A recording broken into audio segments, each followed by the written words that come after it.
Demand forecasting. Demand is a simpler way defined as the requirement and desire of customers to purchase products and services and willingness and ability to pay for availing the same. Demand मतलब क्या होता है? Demand मतलब होता है requirement and desire of a consumers to purchase, product भी हो सकता है और सर्विस भी हो सकता है, and willingness and ability to pay, willingness भी होगा और एबिलिटी टू पे भी होगा उसको खरीदने के लिए. ठीक है, यही होता है demand. Example of product: household durable products like television, daily uses product like soap. Example of services: pathological tested by medical services provided by laboratories like doctors Ray and Triveni lab. The products or services demanded are of two categories such as industrial purpose product like machines and consumers specific product like confectionaries. ये हो गया demand. Forecasting is the process of making predictions about future happening and or requirements based on available information and evidence. Example: forecasting of product requirements and forecasting of weather, forecasting of fashion trend, forecasting of tourist inflow, forecasting of patient admission, forecasting of technology, etc. A forecast is an estimate about the future value of a variable such as demand. मतलब demand का जो future value होगा उसको ही estimate करना forecasting बोला जाता है. Forecast of demand are a basic input in the decision process of operation management. The primary goal of operation management is to match supply to demands. Therefore, demand forecasting is essential for determining how much capacity or supply will be needed to meet the demand. For forecast anticipated future demand से लेके future operation plan क्या होगा? Production, service planning, facility selection, process designing, inventory decision, selection of production technology. यही होता है. In this segment, we are restricted our decisions mainly on forecasting of demand of products. Sources of information used for forecasting. मतलब forecasting करने के लिए क्या क्या sources of information रहता है. There are number of sources from where past information and or evidence are gathered to facilitate forecasting of demand, such as market report, sales force opinion, experts view, industry report, point of sales data, structured customer survey, field report, etc. ये सब होता है sources of information forecasting के लिए. Range of period. Forecasting is done on short, medium and long term basis. मतलब forecast short term भी हो सकता है, मीडियम टर्म भी हो सकता है और लॉन्ग टर्म भी हो सकता है. The underlying objective are explaining below. Forecasting can have both near and distant horizons. The period of forecasting, that is time range selected for forecasting, depend on the purpose for which the forecasting is made. For example, demand for a product can have both near and distant horizons, but replacement of plant other than due to obsolescence is bound to have a distinct horizon.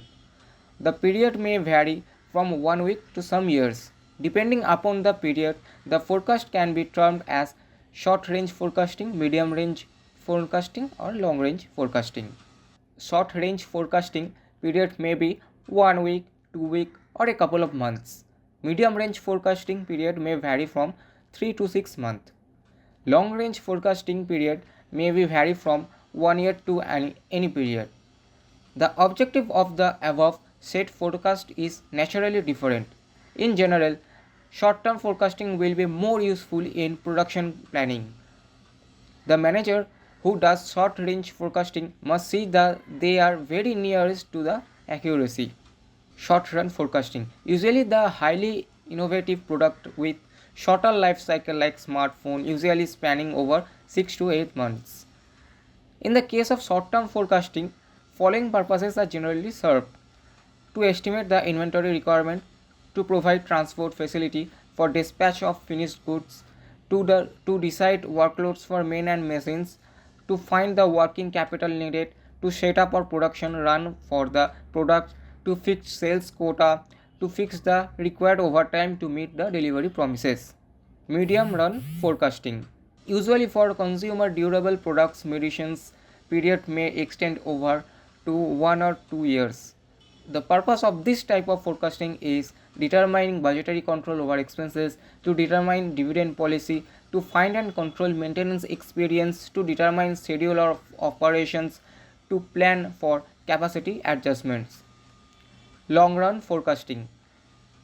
Usually or daily used routine household product like atta, the normal period used is generally 5 years. In some cases it may be extend to 10 to 15 years also. The purpose of long range forecasting is to work out expected capital expenditure for future developments or to acquire the new facilities, to determine expected cash flow from sales, to plan the future manpower requirements, to plan the material requirements, to plan for research and development. Here much important is given to long range growth factor. अब आता है forecast method. Forecast method, how to forecast demand.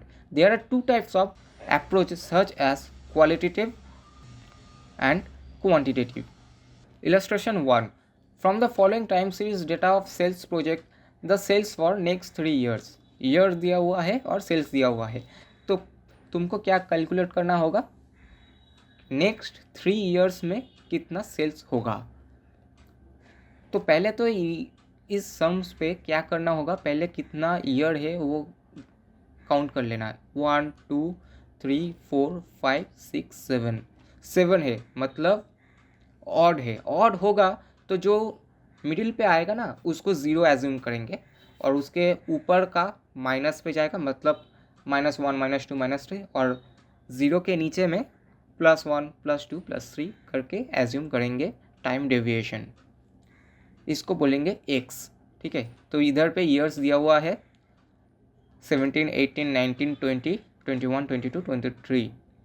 तो ये देखो 20 middle में आ रहा है, इसको ज़ीरो करेंगे, इसके ऊपर -1 -2 -3 और इसके नीचे +1 +2 +3.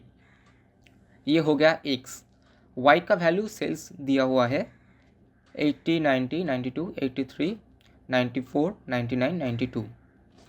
अब क्या करोगे, स्क्वायर ऑफ टाइम डेविएशन, मतलब एक्स स्क्वायर निकलना होगा. एक्स स्क्वायर मतलब क्या होगा, -3 का स्क्वायर, -3 इंटू -3 इक्वल्स टू +9 हो जाएगा. -2 इंटू -2 इक्वल्स टू 4 हो जाएगा.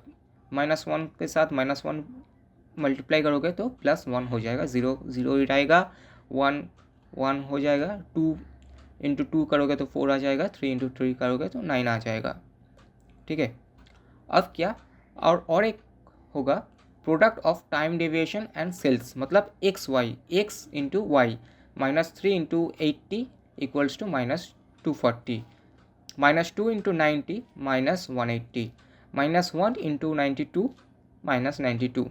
0 से मल्टीप्लाई कुछ भी करोगे तो 0 ही आएगा. +1 इंटू 94 94, 2 इंटू 99 198, 3 इंटू 92 276. ठीक है, अब क्या करना होगा, अब कितना है, n इक्वल्स टू 7, मतलब 7 ईयर का डेटा यहाँ पर दिया हुआ है, और इनका टोटल करोगे तो आ जाएगा summation x equals to 0. y का टोटल करोगे तो आ जाएगा summation y equals to 630. X square का समेशन करोगे तो आ जाएगा 28, और समेशन एक्स वाई करोगे, मतलब एक्स वाई का टोटल करोगे तो आ जाएगा +56. अब ये जो रिग्रेशन इक्वेशन है ना, regression equation of y on x, ये होता है y equals to a plus B X, y equals to a plus B X. ये याद रखना. To find the value of a and b, a equals to हो जाएगा summation y divided by n, और b हो जाएगा summation x Y divided by summation x square. इधर से a का वैल्यू और b का वैल्यू निकल के आ जाएगा. समेशन y कितना है, 630 डिवाइडेड बाई n मतलब 7, जो ईयर नंबर ऑफ ईयर्स दिया हुआ है. ये करोगे तो a 90 आ जाएगा, और b का फॉर्मूला है समेशन एक्स वाई है 56 डिवाइडेड बाई एक्स स्क्वायर है 28. करोगे तो बी का वैल्यू निकल के आ जाएगा 2। अब ये जो ए बी का वैल्यू निकल के आ गया ना, यही वैल्यू ये जो इक्वेशन है इस पर बैठाना होगा। Here regression equation comes to y equals to 90 plus 2x।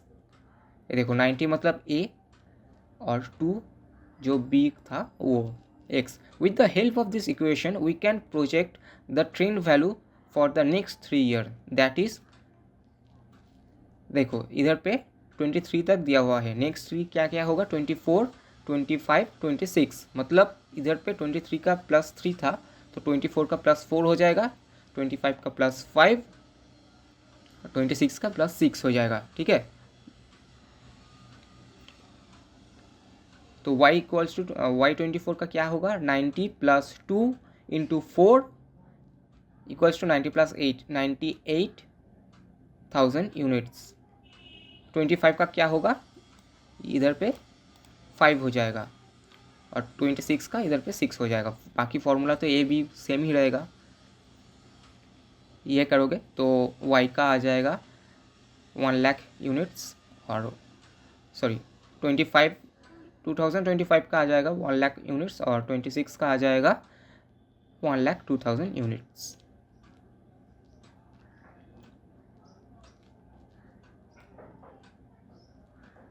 With the help of the following data, project a trend of sales for the next 5 years। तो पहले क्या करना होगा, कितना है वो 1 2 3 4 5 6, इधर पे 6 है मतलब इवन है। ऑड होता तो जो मिडिल पे आता उसको ज़ीरो मानते। अगर इवन है तो क्या करना होगा, जो मिडिल पे होगा ना उसको -1 करना। पहले क्या करते थे, 1 पॉइंट से बढ़ाते थे, अब क्या करेंगे, अब 2 पॉइंट से बढ़ाएंगे। मतलब जो मिडिल में होगा उसको -1 करेंगे। ये देखो 2020 को -1 किया, 19 को -3 मतलब 2 पॉइंट से बढ़ाया है, और 18 को क्या किया -5 किया। इधर पे अगर 2017 रहता तो -7 करता। ठीक है, और इसके बाद जो नीचे वाला होगा वो क्या होगा, 21 पे +1, 22 पे +3, 23 पे +5, अगर 24 होता तो +7 होता। ठीक है, y तो दिया हुआ है 100, 110, 115, 120, 135, 140, और 2 कॉलम जो बनाना होगा, x² बनाना होगा और xy बनाना होगा। x² कैसे आएगा, -5 इंटू -5 इक्वल्स टू 25, -3 इंटू -3 9 आएगा, -1 इंटू -1 करोगे तो 1 आ जाएगा, 1 इंटू 1 करोगे तो 1 आएगा, 3 इंटू 3 करोगे तो 9 आएगा, 5 इंटू 5 करोगे तो 25 आएगा। और xy कैसा आएगा, -5 इंटू 100 करोगे तो -500 आ जाएगा, -3 इंटू 110 करोगे तो -330 आ जाएगा। ऐसे ऐसे करके ये यहाँ तक आ जाएगा। फिर क्या करना, फिर लिखना n कितना है, नंबर ऑफ ईयर्स 6 है। इधर पे समेसन x करोगे तो इधर आ जाएगा, समेसन y करोगे तो इधर पे आ जाएगा summation y equals to 720। Summation x² करोगे तो ये सब ऐड करोगे तो आ जाएगा 70, और समेसन x एंड y करोगे तो आ जाएगा, इन सबको प्लस करोगे माइनस करोगे तो 280 आ जाएगा। फिर regression equation on y on x क्या होगा, y equals to a plus B X. इधर से a और b का वैल्यू निकल के आ जाएगा, a equals to summation y divided by n, b equals to summation xy divided by x²। समेसन y का वैल्यू कितना है, इधर पे 720 है और नंबर ऑफ ईयर्स मतलब n है 6, तो 720 डिवाइडेड बाई 6 करोगे तो 120 आ जाएगा a का वैल्यू। और b का जो फॉर्मूला है summation xy divided by x² equals to summation xy है 280 लिख देना divided by 70 x² equals to 4। a और b का वैल्यू निकल गया। अब क्या होगा, अब होगा here regression equation comes to y equals to 120 plus 4x। ठीक है, और क्वेश्चन में बोला है नेक्स्ट 5 ईयर्स, तो क्या होगा, तो पहले तो 24 का 7 होगा, 25 का 9, 26 का 11 होगा, 27 का 13, 28 का 15। ये करोगे तो तुम्हारा रेस्पेक्टिव जो है सेल्स ये आ जाएगा। Illustration 3. An investigation into the demand for colour TV sets in 5 town has resulted in the following data. Population of the town X दिया हुआ है, number of TV sets demanded in 1000 Y दिया हुआ है। मतलब इधर पे एक्स वाई दिया हुआ है, तुमको वो जो माइनस प्लस वाला नहीं करना होगा, ठीक है। पहले तो ये दोनों का जो वैल्यू दिया हुआ है वो लिख देना, एक्स वाई। एक्स कितना है 5 7 8 11 14, 5 7 8 11 14। वाई कितना है 9 13 11 15 19, 9 13 11 15 19, ठीक है। फिर क्या करना है, एक्स स्क्वायर करना है और एक्स वाई करना है। एक्स स्क्वायर कैसे आएगा, 5 into 5 7 into 7, 8 into 8 11 into 11, 14 into 14 करोगे तो एक्स स्क्वायर का वैल्यू आ जाएगा। एक्स वाई कैसे आएगा, 5 into 9 7 into 13 8 into 11 11 into 15 14 into 19 करोगे तो एक्स वाई का वैल्यू आ जाएगा। फिर क्या करना होगा, एक्स का समेशन करना होगा, वाई का समेशन करना होगा, एक्स स्क्वायर का समेशन करना होगा, एक्स वाई का समेशन करना होगा। ये करने के बाद नेक्स्ट स्टेप क्या होता है, रिग्रेशन इक्वेशन। वो क्या होता है, y equals to A plus B X, ठीक है। Regression equation of y on x, y equals to A plus B X. अब क्या, अब a और b का वैल्यू कैसे आएगा, ये फॉर्मूला पे थोड़ा चेंज होगा। To find the value of a and b, the following equation are to be solve. Summation y equals to n a plus b summation x, और summation x y equals to a summation x plus b summation x square, ठीक है। By putting the value we get, summation y का value कितना है 67 आया है, equals to N मतलब 5 year है, 1 2 3 4 5 ए प्लस इधर पे क्या है बी कितना है, बी तो दिया हुआ नहीं है, समेशन एक्स दिया हुआ है, समेशन एक्स है 45 तो 45 b. Summation x and y दिया हुआ है 655 लिख दिए, equals to a summation x कितना था 45 था और ए तो निकलना होगा 45 ए प्लस समेशन एक्स स्क्वायर का वैल्यू कितना है 455, तो इधर पे 455 बी आ जाएगा। ये वाला जो इक्वेशन है इसके साथ 9 को मल्टीप्लाई करोगे और इसके साथ 1 को मल्टीप्लाई करोगे तो 45 ए आके ए कट हो जाएगा, ठीक है। Multiply equation 3 by 9 and putting into the number of v we get 603। ये कैसे आया, 67 into 9, 603 equals to 5a, 5 into 9 a, ठीक है 45 आ जाएगा, plus 45 into 9 equal to 405 b, ये आ जाएगा। और जो ये आया है इससे आप 655 45a प्लस 455 b को डिडक्ट करोगे तो तुम्हारा आ जाएगा 1.04। अब बी का वैल्यू निकल गया है तो बी का वैल्यू कोई भी इक्वेशन पे पुट करोगे तो उधर से ए का वैल्यू निकल के आ जाएगा 4.04। अब देखो, अब ए और बी दोनों का ही वैल्यू मिल गया है तो y equals to A plus B x करोगे तो y equals to 4.04 plus 1.04x ये मिल जाएगा। अब क्या बोला था क्वेश्चन पे, for 2 towns with the population 10 lakh और 20 लाख। अच्छा, तो अगर x 10 लाख होगा और x 20 लाख होगा तो कितना आएगा, तो when x equal to 10 lakh then y equals to 4.04 plus 1.04 into 10 करोगे तो इधर पे आ जाएगा 14.44,000। और similarly for town having population of 20 तब क्या करोगे, y equals to 4.04 plus 1.04 into 20 करोगे तो तुम्हारा आ जाएगा 24.84,000, ठीक है।